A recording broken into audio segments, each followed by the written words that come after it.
Portal. I'm from Prestonsburg Elementary here in Floyd County. I have been part of the KVEC PAN program now for approximately 6 years, at least 5.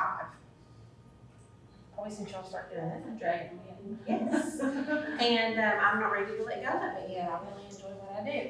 So this was really awesome because following off of your goal, I'm doing face value.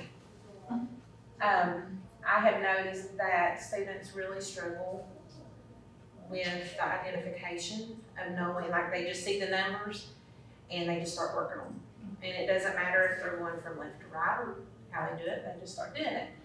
I wonder sometimes if it's not because of how we learn to read, and we read from one direction, and then math we work backward, sort of speak.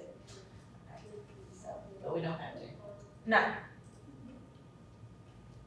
So what problem did I notice with my students? Well, I just said that.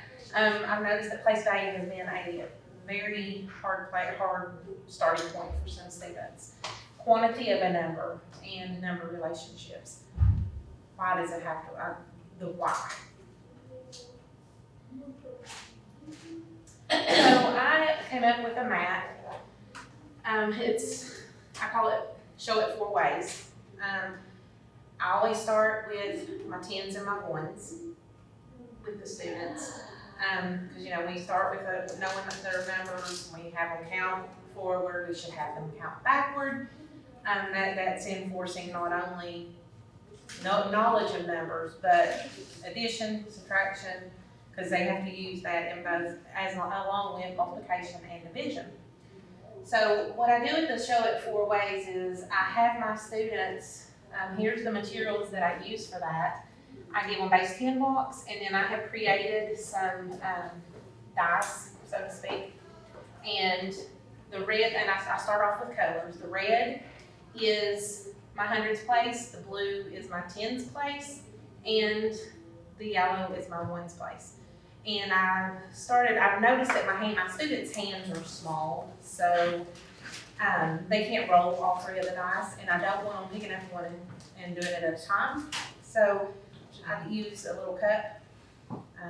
If you get something that's full with cereal bowl, the little cereals that come in, wash them out, keep those. You don't have to buy anything. And you take it, and I have them put all the dice in, depending on if I'm working on the 10s, of course, I'm gonna start with just my blue and my yellow. And I'll have them shake the bowl and dump it out. Now they have a specific spot to put it. It doesn't mean that they can just sling it all over the table, because they will do that. So we have that. And then that way, that they can't control where they start.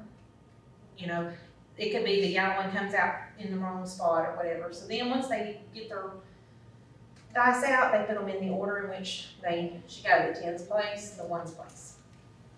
Then they will put the yellow will go over here, the blue will go here, and then they're going to build. They're going to take, if it's 50 on this case, they're going to take 5 of the base 10 blocks and build them here. And they're going to take 3 of the 1s blocks and they're going to build them there. Then they'll go over here, and this has a little line here, and it says how many, how many do I have? So they're going to have 5. It's a whole unit, not just, and that's how I explain to them. It's 5 groups. I will use popsicle sticks to teach them their groups. I've used number lines. Stephanie and I went over tons of things earlier. And then in the 1s place, they do the same thing. How many 1s do you have? Well, I have 3. And they'll put that there. Then they'll build their number. So it's 50 plus 3 equals 53. Once they get that, then they put it in the numeral up there.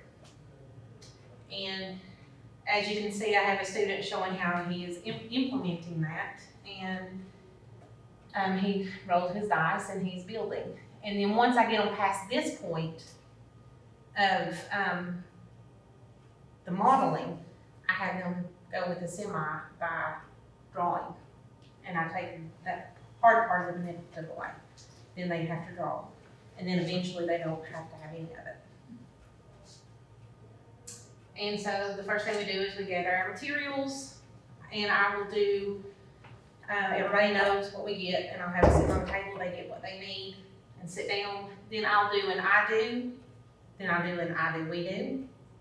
You know, we model it that way, and then we do the independent practice. This is where they grow and how it works. You roll the dice, you place the dice in correct place value, you build it, and you write it.